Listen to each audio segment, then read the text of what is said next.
사랑의 아버지 감사합니다. 오늘도 제가 주의 복음을 십자가 복음을 들고 이 자리에 섰습니다. 주께서 제게 계시해 주신 그대로 제가 전할 수 있도록 인도하옵시고 또한 받는 사람도 주님께서 말씀하신 그대로 받아들이고 이해할 수 있도록 전하는 전하 받는 그리스도인들이나 모두 은혜를 받을 수 있도록 은혜로 덮어 주시옵소서. 모든 말씀 우리 주 예수 그리스도 이름으로 기도드립니다. 아멘. 자, 그러면 처음 슬라이드 볼까요? 처음 슬라이드 읽을 때 다 일어서 주시기 바랍니다. 본 말씀입니다. 본 말씀은 레위기 3장 26에서 32절입니다. 음, 이게 속죄일에 대한 거거든요. 잘 읽어보세요. 그리고 영적 의미를 한번 생각해 보십시오. 그리고 여호와께서 모세에게 말씀하시며 이르셨으니 정령 이 일곱째 달의 10일에 속죄일이 있으니 그날 너희에게 거룩한 모임이 있을 것이요 너희의 영혼들을 너희가 겸손히 낮출 것이며 화제를 여호와께 너희는 가져올지니라. 또한 바로 이날에 모든 일을 너희가 행하지 말지니 왜냐하면 그날이 너희 하나님 여호와 앞에서 너희 위를 덮는 숙제일이기 때문이라.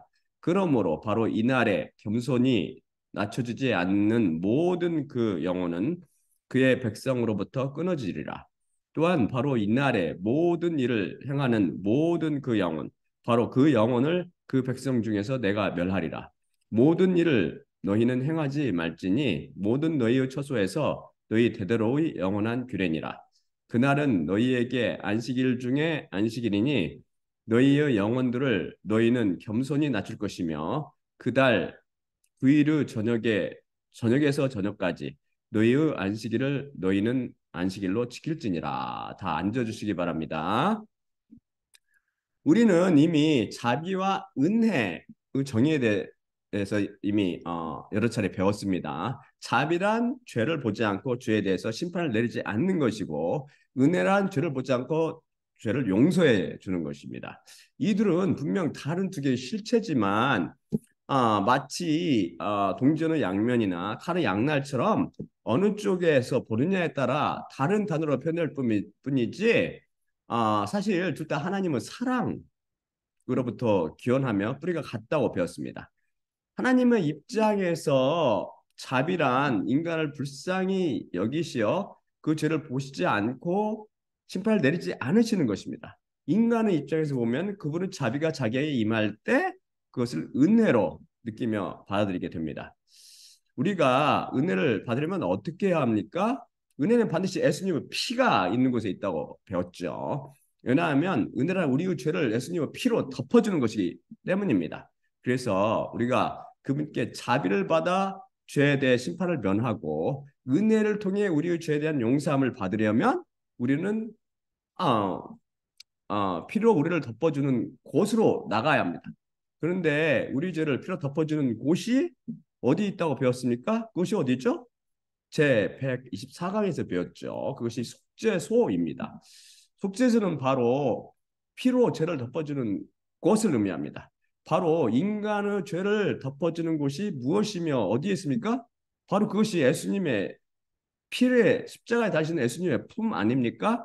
십자가에 달리신 예수님이 바로 속죄소인 것입니다. 그래서 성삼위일체 하나님을 비유하는 그 언약궤 위를 덮는 뚜껑 부분이 바로 속죄소인데 그 밖으로 드러난 부분 속죄소 뚜껑은 보이지 않은 하나님께서 눈에 보이시는 노의 형체로 입고 내려오셔서 십자가 위에서 피를 뿌려 흘리신 예수님을 비유함을 알 수 있습니다.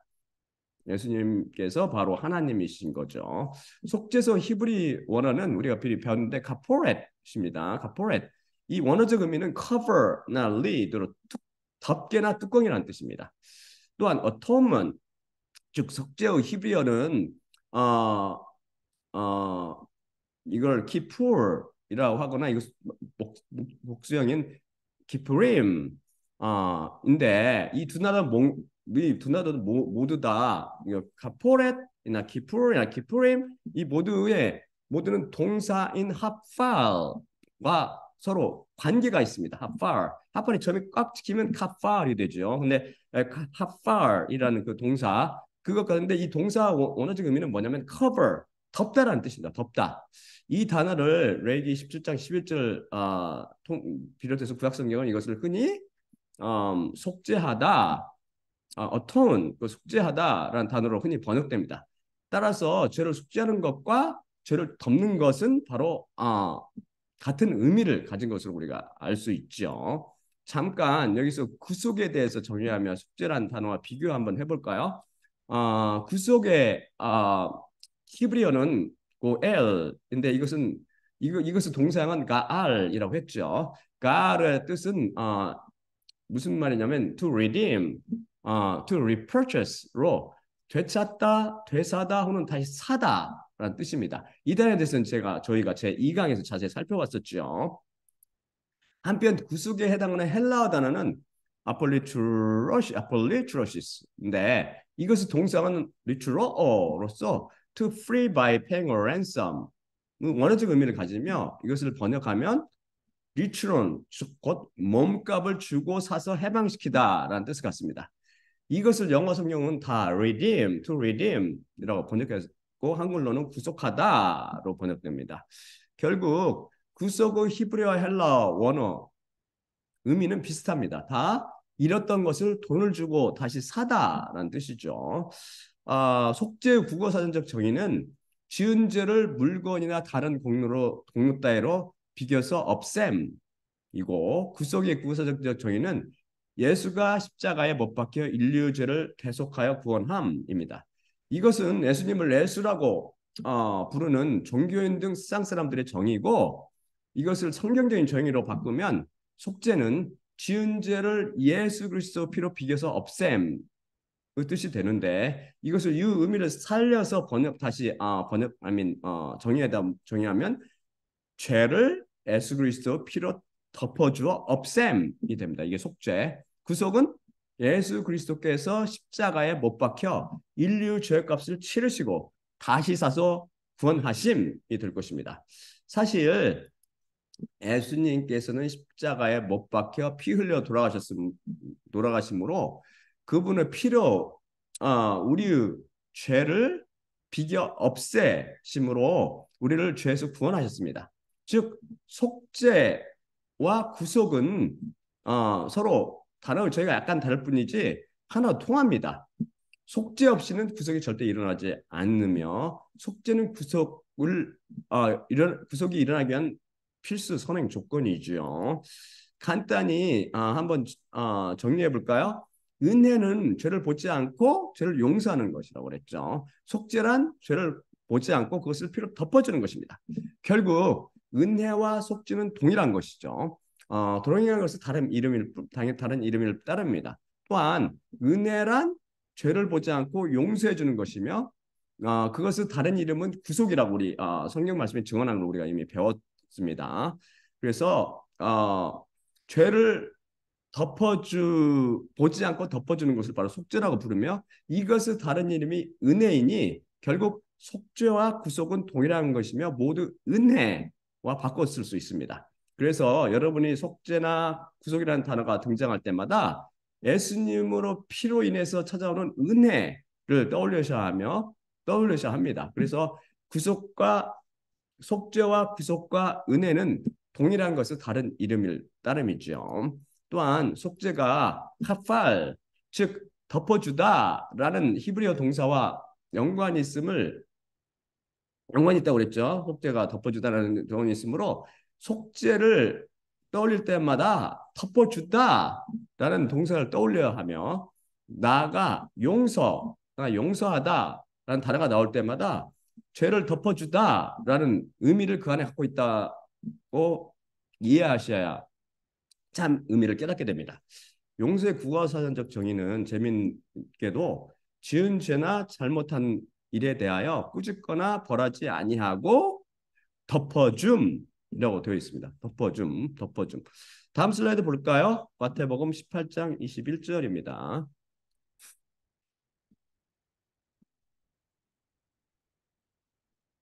그때 베드로가 앞으로 나온 후 그분께 말했으니 주님, 제 형제가 저에게 대하여 몇 번이나 죄를 지으면 그를 제가 용서해야 하리이까? 7번까지니까? 예수님께서 그에게 이르시니 너에게 7번까지라고 내가 말하지 않고 77번까지라고 내가 말하노라. 77번은 헬라어로 헤브도메콘타 키스 헵타인데요. 한국 성경들 전부와 영어 성경들은 거의 대부분이 이것을 뭐라고 오역했냐면 70 times 7, 곧 70번씩 7번이나 7번씩 70번 490번으로 오역을 했죠. NET와 NIV만 제대로 77번이라고 번역했습니다.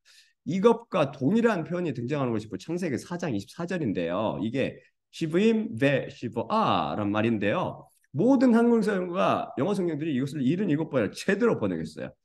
히브리어를 헬라어로 번역한 septuaginta는 이것을 뭐라고 번역했는지 아세요? 헤브도메콘타키스 헵타, 바로 예수님께서 말씀하신 그 똑같은 말로 번역했어요. 77번. 그래서 다른 성경들이 얼마나 많이 오역했는지를 알 수 있죠.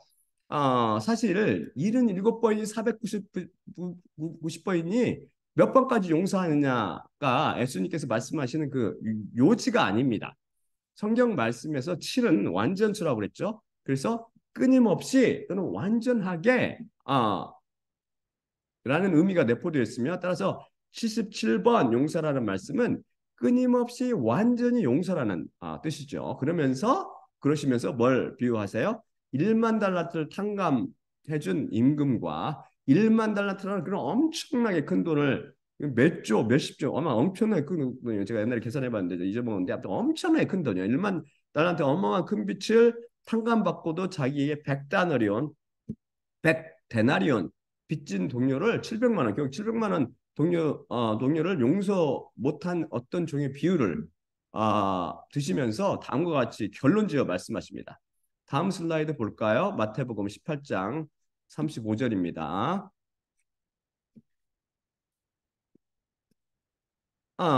이렇게 또한, 예, 마태복음 18장 35절이죠. 이렇게 또한 하늘에 계신 내 아버지께서도 만일 너희 마음들로부터 각각 그의 형제를 너희가 용서하지 않는다면 너희에게 행하시리라. 여러분,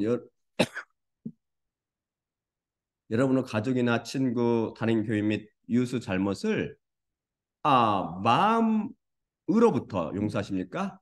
그렇지 않는다면 하나님께서 1만 달란트를 탕감받고도 100다나리온 빚진 자를 용서 못한 그 자를 옥에 던져 넣었듯이 여러분도 그 빚을 다 갚도록 영원한 불못에 던져 넣으실 것입니다.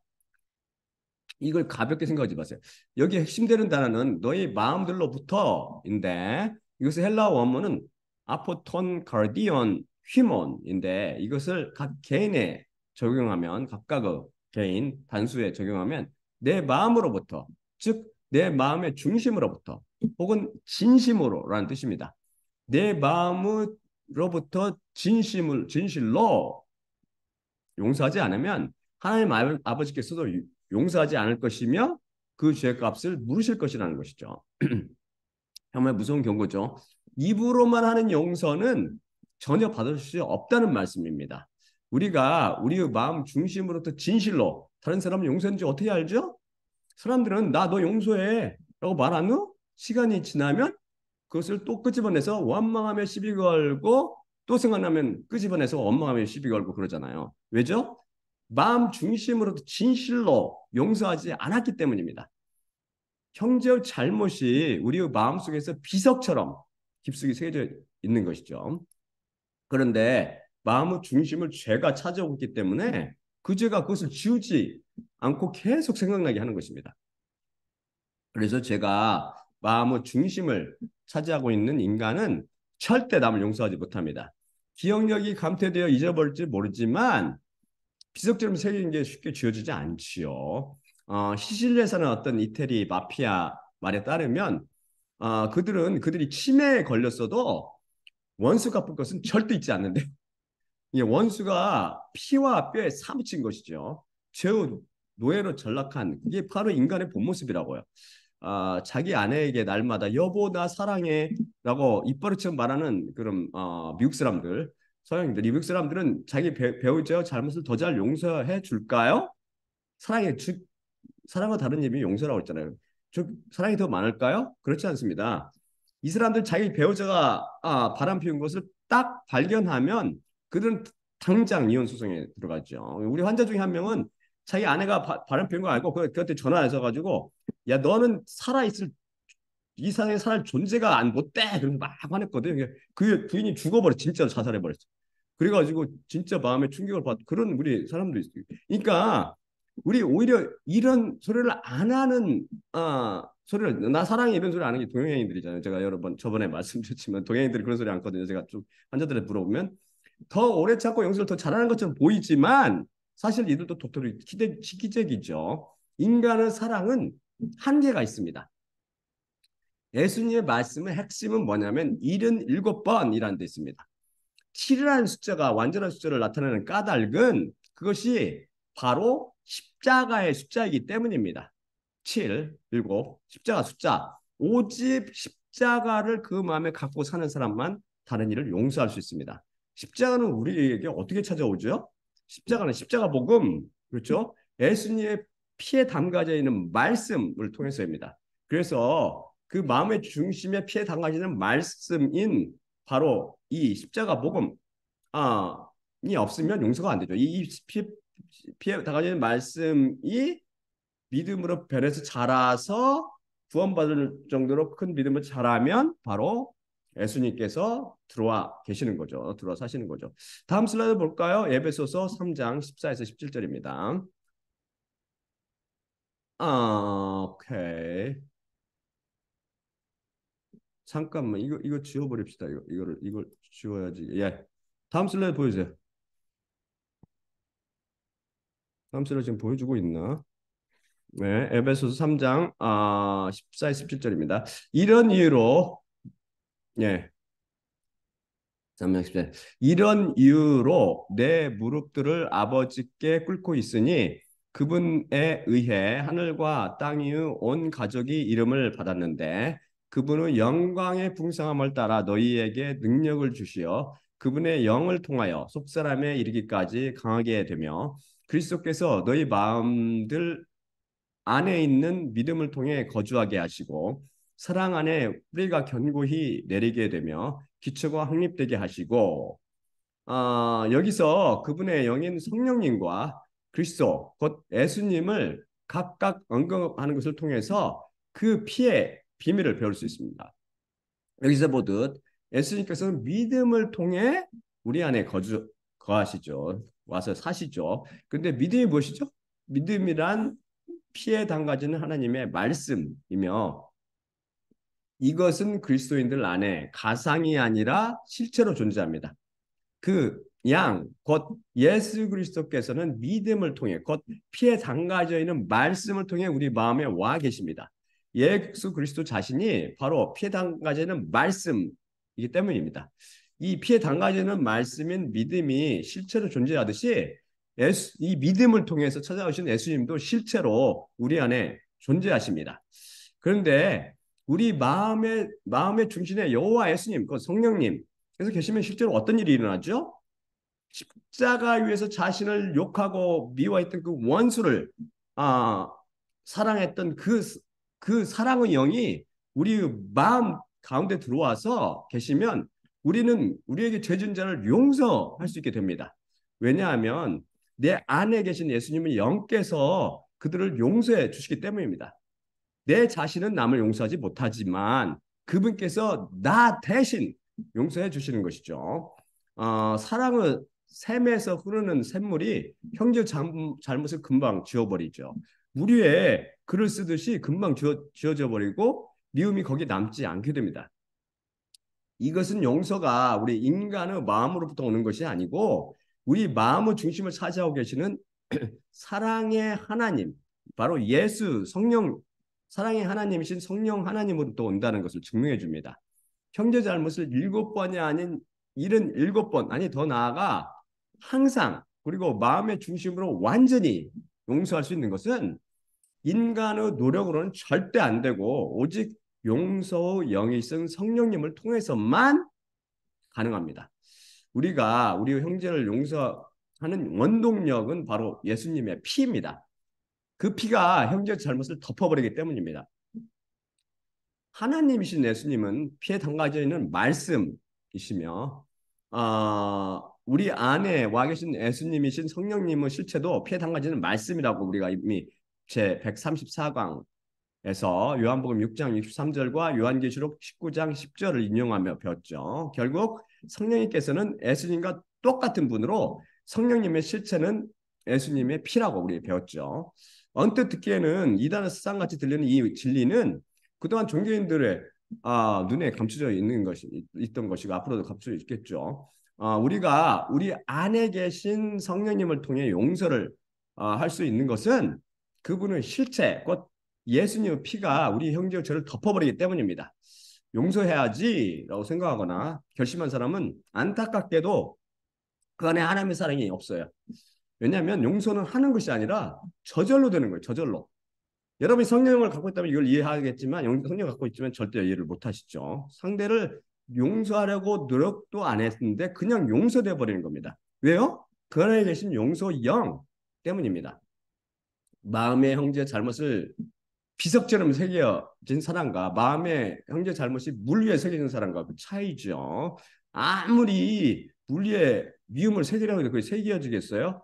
이런 놀라운 용서형을 가진 그리스도인들은 아무리 누가 속을 긁어놔도 잠깐 있으면 그냥 금방 잊어버립니다.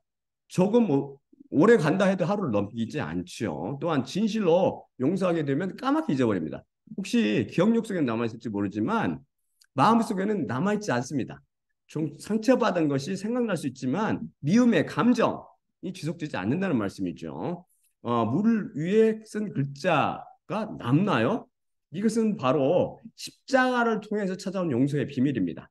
아직도 생생히 기억하고 속상해 한다는 것은 아직도 우리가 용서하지 못했다는 그런 반증이 됩니다. 돌처럼 딱딱한 마음의 비석 위에 믿음이 새겨져 있는 것입니다. 우리 안에 계신 성령님은 바로 모든 것을 용서하시며 우리와 하여금 용서하는 사람으로 만들어 주십니다. 우리 주가 되어 우리를 장악하시는 거죠. 바로 내가 그리스도와 함께 십자가에 못 박혔나니 그런즉 내가 더 이상 살지 않고 내 안에 그리스도께서 사시느니라 때문입니다. 이 용서영이 우리에게 없으면 우리는 절대 남을 용서하지 못하는 것이죠. 왜냐하면 사랑과 다름이 용서인데 사랑은 셈인 하나님께로부터만 용서가 흘러나오기 때문입니다. 그래서 여러분이 형제를 용서하지 못한다면 여러분 안에 용서형인 성령님이 와 계시지 않다는 반증이 됩니다. 형제죄를 덮을 수 있는 예수님 피가 없는 것이죠. 피만 덮을 수 있어요. 피만. 자기가 성령님을 받았다고 착각이죠. 착각하지 마시기 바랍니다. 어리석은 다자처녀처럼 휴거가 일어날 때 이 땅에 남겨지게 될 겁니다. 어리석은 다자처녀는 자기가 기름을 가했는데 전혀 체크하지 못했어요. 자기 안에 성령이 있다고 착각하며 산 거죠. 막연히.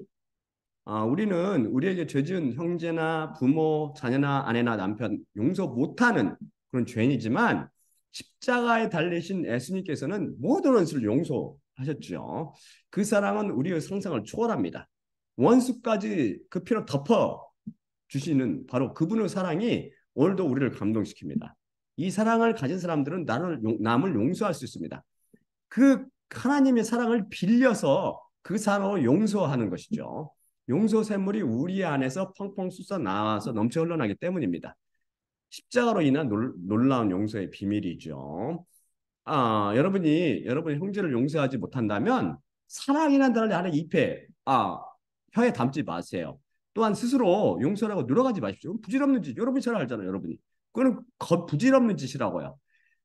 그렇게 하지 말고 용서의 영이신 예수님께 자비와 은혜를 구하며 겸손히 두 손을 들고 그분 앞에 나오십시오. 그러면서 용서의 영을 구하시기 바랍니다. 은혜란 죄를 덮어주는 것입니다. 그런데 무엇으로 죄를 덮을 수 있나요? 오직 예수 그리스도 피로만 가능합니다. 그래서 은혜는 오직 피를 통해서 오는 것입니다. 달리 표현해서 은혜는 오직 피에 담가지는 말씀, 곧 믿음을 통해서 옵니다.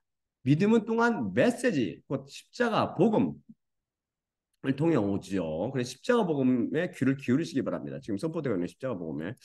자, 이런 기초 실력을 가지고 오늘의 본문 말씀을 한번 풀이해 볼까요? 다음 슬라이드 보여주세요. 레위기 23장 26에서 32절입니다.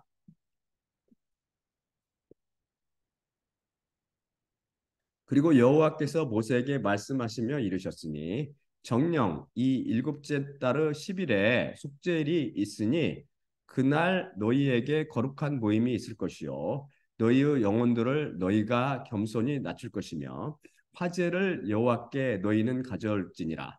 또한 바로 이날의 모든 일을 너희가 행하지 말지니 왜냐하면 그날이 너희 하나님 여호와 앞에서 너희 위를 덮는 숙제일이기 때문이라. 그러므로 바로 이날에 겸손히 낮추지 않는 모든 그 영혼은 그 백성으로부터 끊어지리라.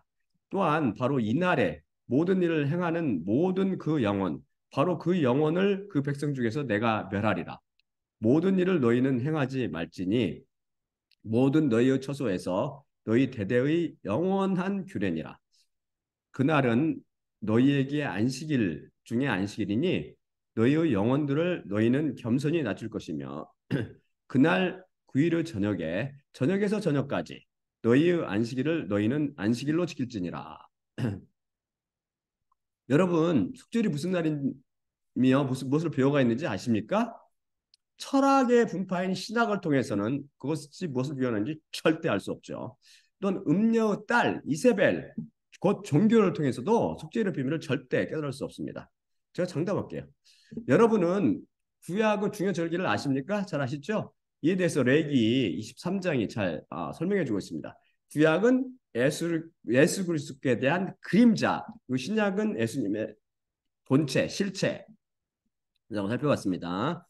구약의 절기 속에는 예수 그리스도께서 숨겨져 있는 것이죠. 성경은 예수 그리스도와 십자가에 대한 증언의 말씀이기 때문입니다. 그래서 하나님께서 나는 항상 숨어 계시겠다는 말씀이 바로 이 말씀이에요. 하나님은 숨어 계시기 때문에 못 발견해. 아무도 못 발견한다고요. 성령님의 계시가 없으면 그분을 통하지 않으면 아무도 몰라요. 아무도 보고도 멀뚱멀뚱 쳐다보고도 못 깨닫는다고요. 한번 살펴볼까요? 유월절은 무엇을 대표합니까? 유월절은 첫째 달은 아비벌 14일 저녁에 시작하는데 이것은 애굽에서 노예로 살면서 사는 이스라엘 백성은 하나님께서 유월절 사건을 통해서 구해내신 것을 기억하며 지내는 명절이죠. 이것은 유월절 바로 유월절에 예수님께서 유월절 정확히 유월절에 십자가에 달려 피 흘려 돌아가심으로 그 본래의 취지가 성취되었습니다. 무교절은 누룩을 넣지 않은 떡, 곧 죄 없으신 예수 그리스도, 생명의 떡이죠. 예수님에 의해서 또한 정확히 성취되었습니다. 우리 그리스도인들은 유월절이나 무교절을 지내는 대신 바로 그분의 살, 곧 생명의 떡으로 상징되는 떡을 떼고 그분의 피를 상징하는 잔을 마시며 예수님의 십자가를 기억하며 그분의 죽으심을 그분이 다시 오실 때까지 전합니다. 그럼 첫 이삭 한 달을 바치는 명절은요?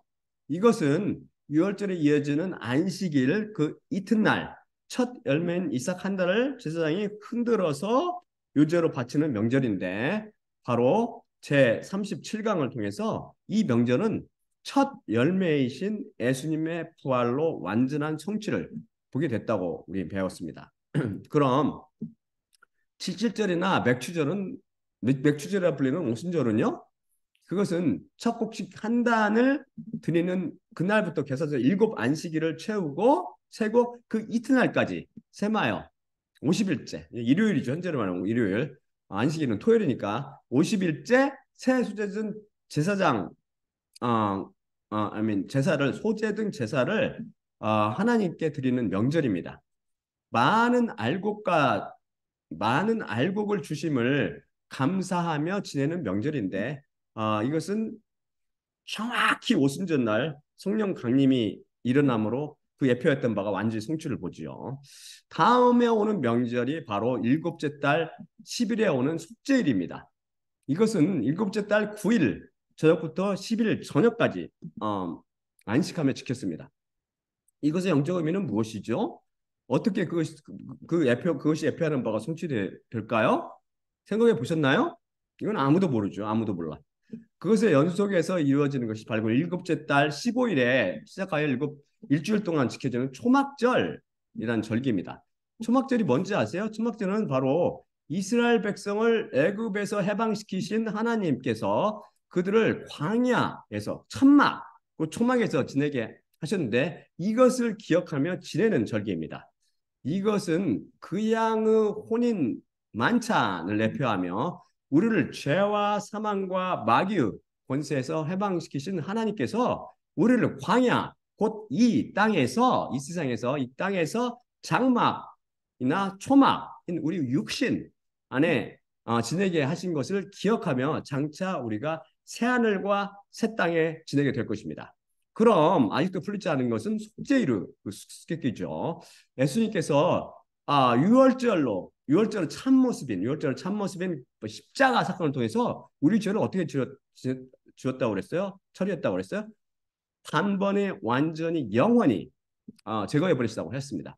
그런데 웬 속죄일이 등장합니까? 예수님 십자가 사건을 통해 이로부터 나서 영어 천 열매를 갖고 있는 우리 그리스도인들 영어 천 열매를 갖고 그리스도인이라고 영의 첫 열매를 가진 자들이라고 성경이 증언하죠. 우리 그리스도인들에게 또한 위로부터 난 그리스도인들에게 또한 속죄가 필요합니까? 다음 슬라이드 볼까요? 로마서 8장 22에서 23절입니다. 모든 피조물들이 지금까지 같이 탄식하며 같이 고통받고 있는 것을 정녕 우리가 아노니 하지만 그뿐 아니라 영어 첫 열매를 갖고 있는 자들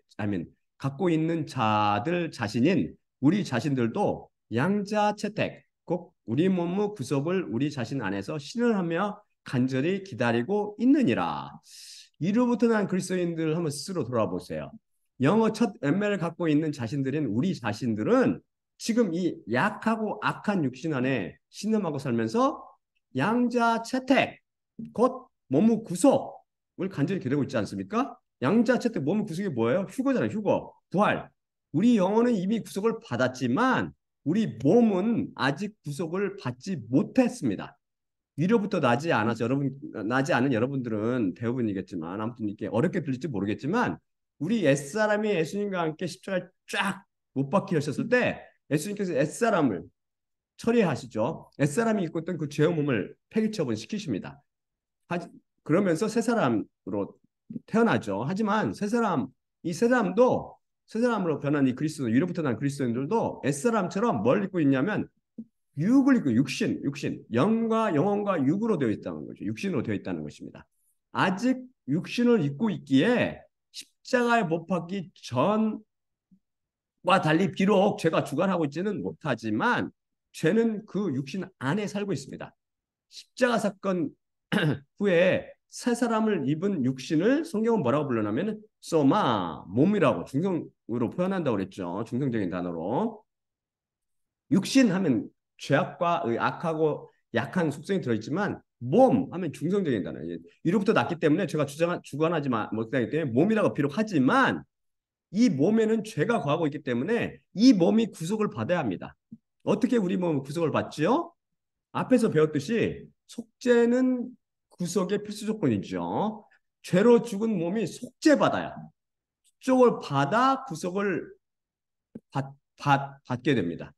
그래서 죄가 예수님의 피로 완전한 덮음을 받아야 합니다. 우리 몸이 죄의 권세뿐 아니라 죄 권세부터는 지금 해방됐잖아요. 이로부터 난 사람은 하면 죄 자체로부터 완전히 해방되어서 그 몸에 죄가 티끌만큼도 남아있지 않아야 됩니다. 그게 언제입니까? 그게 바로 우리 몸이 완전한 속죄를 받을 때입니다. 그때가 언제일까요? 그때는 바로 로마서 2구절이 증언하고 있듯이 예수님의 공중강림, 우리 몸이 구속을 받을 때 곧 예수님의 공중강림, 곧 휴거 날 부활의 날에 일어나게 될 것입니다. 따라서 속죄일은 바로 우리 몸이 완전한 속죄를 받을 때인 휴거와 부활을 예표하고 있습니다. 우리는 제52강을 통해서 요엘과 사도행전 및 데살로니가 후서와 요한계시록을 통해서 그 말씀을 인용하며 주날이란 바로 예수님께서 공중강림하시는 때, 곧 휴거 때라고 살펴봤습니다. 그날은 반드시 해가 빛을 잃고 달이 핏빛처럼 변한 이후에 온다고 그랬죠. 해가 빛을 잃고 달이 핏빛으로 변하는 것이 언제 일어난다고 그랬어요? 그것은 예수님께서 여섯째, 그 양께서 여섯째 인을 뗄 때입니다. 그 후에 어떤 일이 일어나면 일곱째 인을 떼시고 마지막 인을 떼시는 거죠. 그 다음에 천사들이 일곱 천사들이 하나씩 나팔 불기 시작합니다. 언제 휴거가 온다고 그랬어요? 일곱째 천사 마지막 나팔 소리. 일곱째 천사가 나팔을 불 때 찬란하고 영광스러운 놀라우면서 경외심을 불러일으키는 여호와의 날, 곧 주의 날이 올 것입니다. 요엘에 따르면 그날에 여호와의 이름, 곧 주의 이름을 주 예수 그리스도의 이름을 부르는 자는 모두 구원을 얻을 것이라고 합니다. 우리의 최종 구원의 목표가 뭐라고 그랬어요? 예슈아, 아멘. 예슈아가 구원이란 말인데 예슈아 그 다른 이름이 바로 예수란 이름이라고 그랬죠. 바로 최종 구원의 목표는 예수님 자체가 되는 날이라고 공부했습니다. 구원의 완성인 휴거와 부활을 통해 예수님처럼 영광스러운 모습으로 부활체로 변하는 것입니다. 우리 몸이 구속을 받을 때요. 온전한 속죄가 일어나는 때입니다. 속죄일에 대해 묘사하는 레기를 한번 살펴볼까요? 하나님께서는 정령 이 일곱째 달의 10일에 속죄일이 있으니 그날 너희에게 거룩한 모임이 있을 것이요 라고 말씀하십니다. 우리 주 예수 그리스도의 십자가 사건은 정확히 유월절 날 일어났죠. 또한 부활도 구약 성경이 예언하듯 유월절 안식일 후 유월절에 연이어서는 안식일 이튿날 일어났으며 성령 강림 성령 강림도 그렇게 해서 부활이 완성됐으며 정확히 일어났으며 성령 강림도 바로 약속한 대로 정확히 이 구약이 예언한 대로 정확히 오순절 날 일어났어요. 만일 속죄일이 휴거나 부활의 날을 예표하고 있다고 제가 받은 계시가 많다면 이 휴거나 부활을 예표하고 있는 날이라고 받은 제 계시가 옳다면 예수님의 첫째 강림은 정확히 속죄일에 일어날 것입니다. 속죄일이 휴거와 부활의 시간을 예표함을 알 수 있는 것은 하나님께서 뭐라고 말씀하시면 그날 너희에게 거룩한 모임이 있을 것이요 라는 말씀입니다. 거룩한 모임이 무엇입니까? 바로 데살로니가 후서 2장 1절은 우리의 주 예수 그리스도 강림과 우리의 그분께 모임에 관하여 라며 휴거를 모사합니다. 바로 휴거와 부활을 통해 당시 지상에 있던 그리스도인들과 천국에서 잠자고 있던 그리스도인들이 예수님께로 모이는 것이 바로 거룩한 모임인 것이죠. 하나님께서는 계속해서 너희 영혼들을 너희가 낮출 것이며 라고 말씀하십니다. 여기서 낮추다라는 그 히브리어는 아나 PL형인데요. 이것은 humble oneself 나 afflict oneself로 즉 자신을 겸손히 낮추다 나 자신을 괴롭히다 라는 뜻인데 septuaginta는 이것을 헬라어 타페이노어로 번역했습니다. 이게 무슨 말이냐면 humble 곧 겸손히 낮추다라는 뜻입니다. 이걸로 번역했죠. 하나님 앞에서 자신을 겸손히 낮춘다는 게 무슨 의미예요? 이것도 알아야 낮출 거 아니에요. 바로 바리새인과 함께 성전에 올라갔던 그 다른 세리나 또한 예수님께서 너는 개야라고 부르셨을 때 그걸 맞습니다 주여 이렇게 인정했던 헬라 여인처럼 되는 것이 그게 바로 대표적인 자신을 낮추는 것의 본 모습입니다. 또한 돌이켜져 어린아이 같이 되는 것이라는 것이죠. 그게 무슨 말이라고 그랬어요? 죄가 없는 것이라고 했어요? 그 거짓말이라고 그랬죠. 그게 아니고 우리는 뭐냐면 그리스도인의 뜻은 크리스찬이잖아요. CHRISTIAN. 근데 Christ plus IAN입니다. IN은 무엇의 에크로님 준말이냐면 I am nothing 인 거죠. 그래서 크리스찬이라는 것은 Christ, I'm nothing. 곧 구세주여 저는 아무것도 아닙니다. 라고 고백하는 사람들이에요. 이게 자신을 겸손히 낮추는 것입니다. 자기의 행위로 결코 그를 이루어 구원에 도달할 수 없는 것을 절감한 사람이면서 오직 예수 그리스도 한 분만 자신을 죄로부터 구원할 수 있는 유일한 분임을 이뿐만 아니라 그 행위로 나타내 주는 것이죠. 많은 사람이 입으로는 나 오직 예수 하면서 전혀 아니잖아.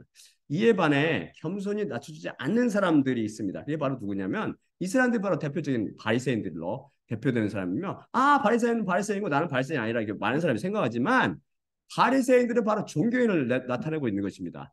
그러니까 이들은 눈이 멀어서 자기가 바리새인지도 모르죠. 안타깝게도. 이에 대해 뭐라고 하나님께서 말씀하시면 이날에 겸손히 낮춰주지 않는 모든 그 영혼은 그 백성으로부터 끊어지리라라고 말씀하십니다. 이들은 모두 휴거나 부활에 참여하지 못하고 땅에 남겨진다는 것입니다. 휴거나 부활에 참여하지 못하는 것 자체가 바로 사망이죠. 죽음이고 물론 살아신 하나님께서는 계속 기회를 주시죠. 하나님께서는 속죄일에 또한 화제를 가져오라고 하십니다. 화제가 무엇인지 아십니까? 이것은 히브리어로 쉐인데 이것은 재물을 불화자 불에 태워서 드리는 제사 한 방법이죠. 중요 제사가 있다고 그랬죠. 이게 뭐였죠? 바로 번제, 소제, 화목제, 속제제, 속건제 이 5개인데 이 어떤 제사가 관계없이 이거 불로 태워서 다 드리는 거예요. 모든 그걸 불로 바쳐 드리는 제사입니다. 우리는 이미 율법에 드리는 모든 제사는 예수 그리스도가 십자가 위에서 하나님께 드리신 제사에 대한 그림자라고 이미 성령님께 의해서 배웠죠. 그리고 십자가 사역은 성령님의 사역입니다, 사실. 또한 우리는 제 44강에서 기드온의 기사를 통해서 기드온이 준비한 그 항아리는 뭘 비유한다고 그랬어요? 바로 질끝인 우리 인간, 육신을 비유하고 횃불, 그 안에 감추인 횃불은 영광의 영인 성령님을 비유하며 기드온이 항아리를 깨뜨리며 나팔을 불며 횃불을 쳐든 것은 바로 우리 휴거를 예표한다고 그랬죠. 쫙 항아리가 깨지면서 성령님을 통해서 마지막 나팔 소리와 함께 휴거가 일어나는 거잖아요. 이게 일어나는 것입니다. 따라서 우리가 그 항아리에서 질끝 같은 모습에서 그냥 영광스러운 예수 그리스도 모양으로 쫙 변하는 거죠. 따라서 화제를 가져오라는 것은 십자가 위에서 구약의 제사의 참모습을 이루신 예수님을 가져오라는 것입니다. 우리는 우리 안에 계신 예수님을 십자가 위에서 태우신 누가 태웠다고 그랬어요? 성령님께서 예수님을 태웠다고 그랬잖아요. 그분의 영, 곧 성령님을 가지고 속죄일, 곧 휴거에 참여하게 될 것입니다. 우리에게 휴거와 부활을 일으키시는 분은 우리 안에 계신 성령님의 역사라고 이미 배웠죠. 이날에 어떤 일도 행하지 못하고 금하신 이유가 뭘까요? 그러면 안식일에는 일하지 말고 쉬어야 합니다. 쉬면서 TV를 보거나 핸드폰 하거나 스포츠나 뭐 게임을 즐기라는 의미가 아니죠. 이스라엘 사람들은 안식일을 어떻게 지키는지 아세요? 자신을 겸손히 낮추거나 자신을 괴롭히라고 하니까 물도 먹지 않고 떡도 먹지 않고 금식하면 있잖아요. 속죄일을 금식. 거기 금식이라는 말이 전혀 없다고 그랬죠. 제가 구약에는 나중에 나오지만 그 토라 구약 5대 그 하나님의 율법 속에는 금식이라는 말이 없어요. 근데 얘네들은 여기 속죄일에 대해서 이렇게 명령하는 걸 보면 근데 스스로 괴롭히게 했다고 물도 먹지 않고 떡도 먹지 않고 목욕도 금했고 오일로 몸에 바르는 것도 금했고 또한 가죽 신발도 신지 않았고 또한 생활도 금했습니다. 안식이 아니 불을 태우거나 또한 요리를 하거나 여행하거나 나무를 하거나 사고 파는 것도 다 금했죠. 하지만 그들 마음은 영원히 자기 이로 차 있었습니다. 속죄일과 안식일을 헛되이 지킨 것이죠. 하나님께서 안식일을 일하지 말며 지키라고 하신 이유는 속죄를 이루는 하나님, 곧 안식을 이루시는 하나님을 생각을 하는 것입니다. 우리가 일하는 것은 우리 자신을 위해서죠. 자신을 위해 먹을 것과 입을 것과 쓸 것과 자기 것을 즐길 것과 이것을 마련하기 위함입니다. 그것을 그만 제쳐두고 하나님을 위해 한 날을 헌신하라는 것입니다. 우리 전부가 되시는 분에게 하루를 드리는 것이요. 드리라고 해서 뭐 나가서 무슨 봉사하고 이런 의미가 아니고 십자가를 바라보라는 것이 십자가를 바라보면서 십자가를 일을 하다 보면은 그 일에 집중해서 하나님 생각을 할 겨를이 없잖아요.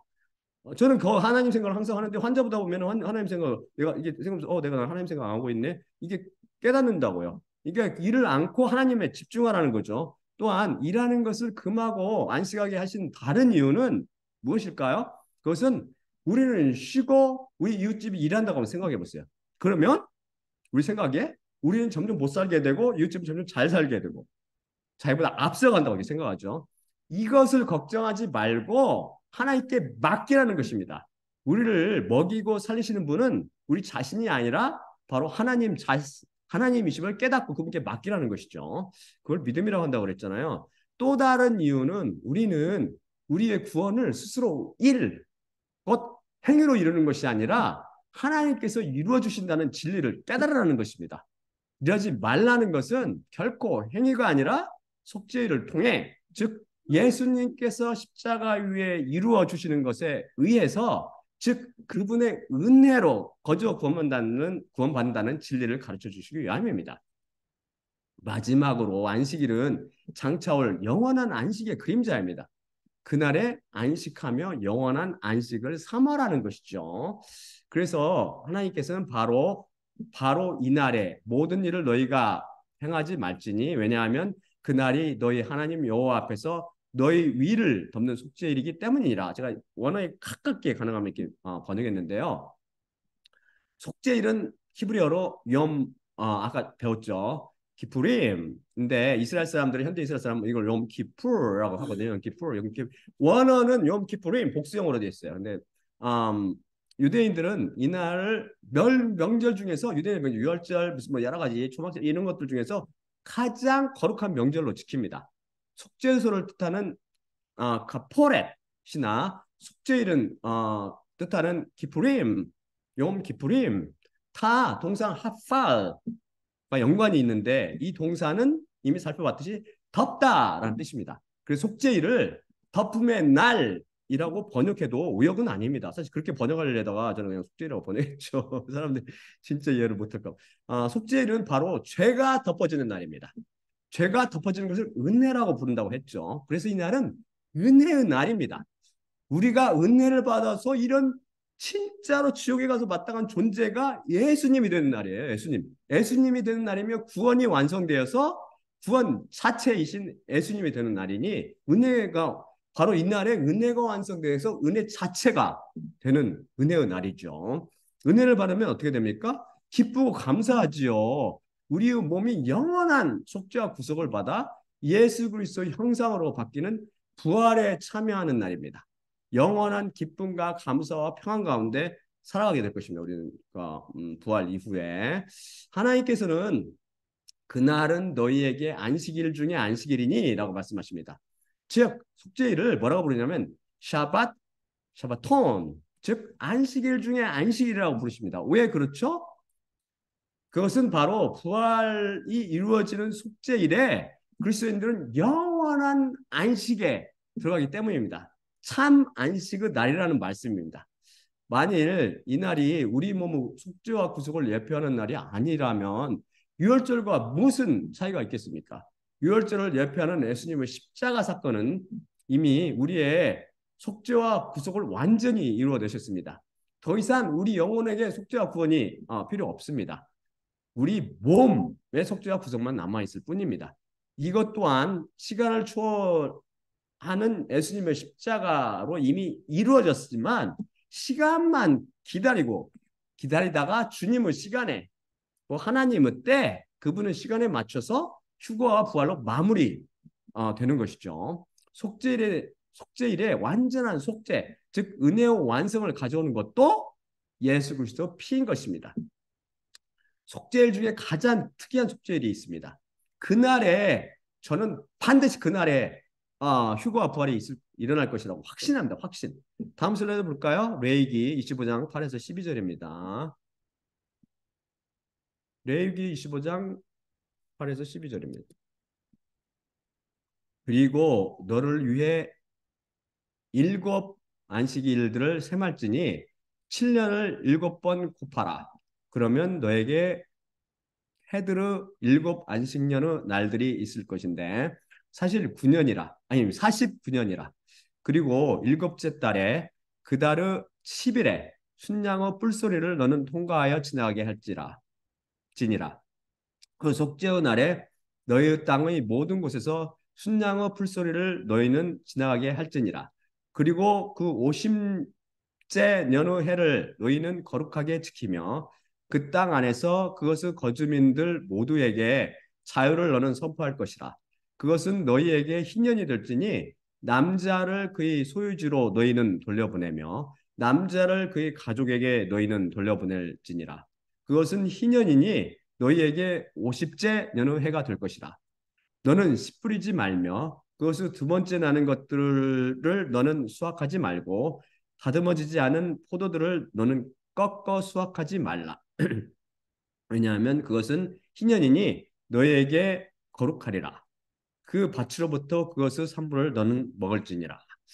속죄일 중에 가장 특이한 속죄일이란 바로 여기서 묘사하고 있듯이 희년에 속한 속죄일입니다. 희년은 일곱 안식년 이후 안식년 7년마다 오잖아요. 이걸 일곱 번 77 하고 그 다음에 50년째 한 번씩 오는 해를 말합니다. 거기서 하나님께서 그 달의 10일에 순양의 뿔소리를 너는 통과하여 지나가게 할지니라. 그 속죄의 날에 너희 땅의 모든 곳에서 순양의 뿔소리를 너희는 지나가게 할지니라 라고 말씀하는데 순양의 뿔소리를 지나가게 하라라는 것이 무슨 뜻입니까? 곧 순양의 뿔로 만든 나팔을 불라는 것입니다. 나팔 하면 떠오르는 것이 뭐죠? 바로 휴거 아닙니까? 휴거. 정확히 지금 휴거를 하나님께서 감추고 계시는 거죠. 이 비유로. 희년은 바로 여기서 말씀하시듯이 자유를 선포하는 거예요. 자유. 빚 때문에 나무집에 살면서 남에게 좋은 일을 하면서 이렇게 남을 위해서 일하던 남자가 자유 소유주를 되찾아서 되찾는 가 바로 희년이고 또한 나무집에서 살다가 가족과 떠돌았던 사람이 자기 집으로 돌아갔습니다. 이게 바로 희년이죠.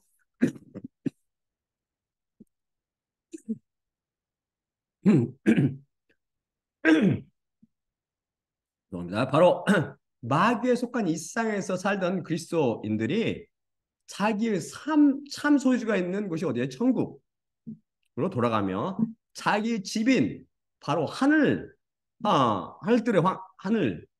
왕국으로 돌아가는 것이죠. 그래서 저는 휴거가 희년의 속죄일이 일어날 것을 확신합니다. 확신. 예수님께서는 바로 이 희년, 곧 그리스도인들이 죄와 사망과 마귀 권세로부터 참된 자유를 보는 희년, 곧 구원과 은혜의 완성인 휴거와 부활에 대해서 주님 자신이 증언하셨어요. 다음 슬라이드 볼까요? 누가복음 4장 16에서 21절입니다. 누가복음. Yes. 그리고 그분이 나사렛 안에 들어오셨으니 거기서 그분이 자라셨더라.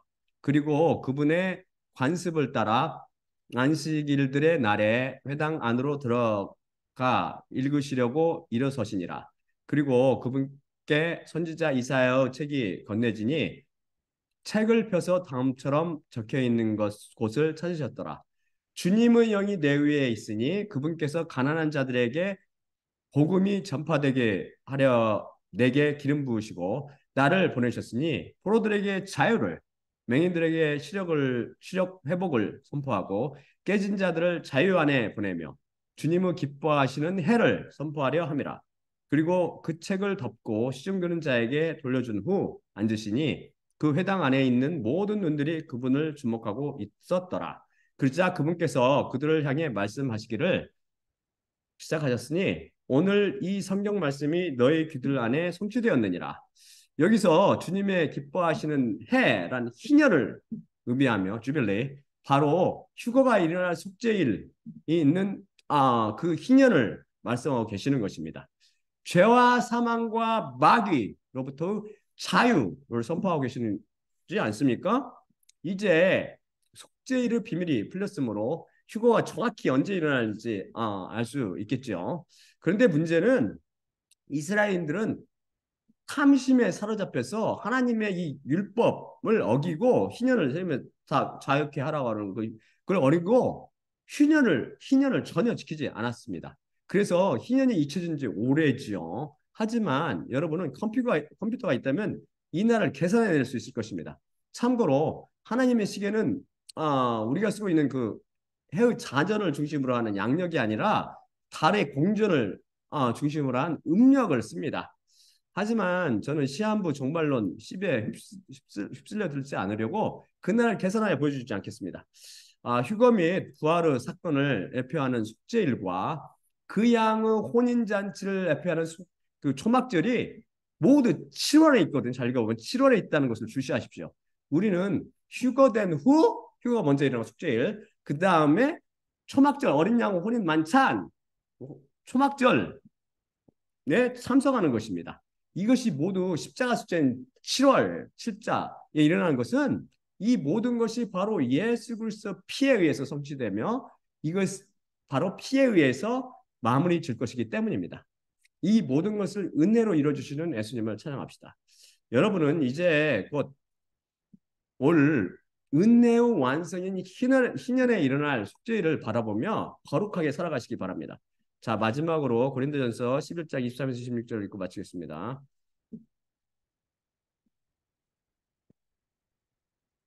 내가 너희에게 전한 것은 주님께 받은 것이니 곧 주 예수님께서 잡히시던 밤에 떡을 취하시고 감사하신 후 떼어 이르시되 이것은 너희를 위하는 내 몸이니 이것을 행하여 나를 기억하라 하시니라. 19회 또한 그와 같이 잔을 취하시고 이르시되 이 잔은 내 피로 세운 새 언약이니 이것을 행하여 마실 때마다 나를 기억하라 하시니라. 그러므로 너희가 이 떡을 먹으며 이 잔을 마실 때마다 주님의 죽으심을 그분이 오실 때까지 전파할지니라.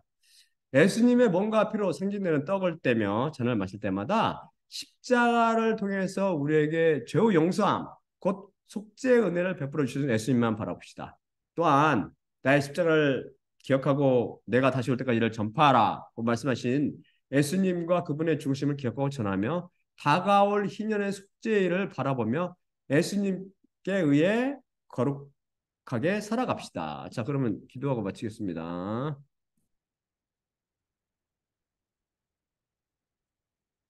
사랑의 아버지 하나님 감사합니다. 오늘 말씀을 통해서 희년, 속죄일의 비밀에 대해서 살펴봤습니다.